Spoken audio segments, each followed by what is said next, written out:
Kauli ya Marekani chini ya Donald Trump leo 19 Februari 2026 kuhusu hali ya kisiasa na kijeshi inayohusiana na Iran, China na Urusi, hasa kutokana na mazoezi ya kijeshi yanayoendelea. Kauli kuu ya Trump leo.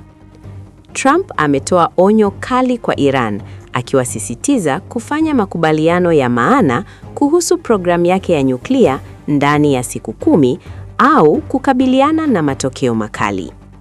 Aidha, alibainisha kwamba amani haiwezekani ikiwa Iran itaendelea na mpango wa nyuklia.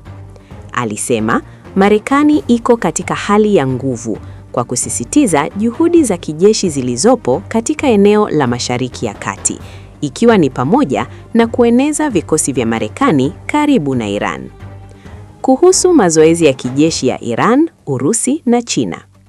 Katika eneo la Strait of Hormuz na Ghuba ya Oman, mazoezi ya pamoja ya kijeshi yanayojumuisha Iran na Urusi yanaendelea kulingana na ratiba yao, licha ya msisitizo wa Marekani kuhusu msimamo wa kisiasa. China pia imehusishwa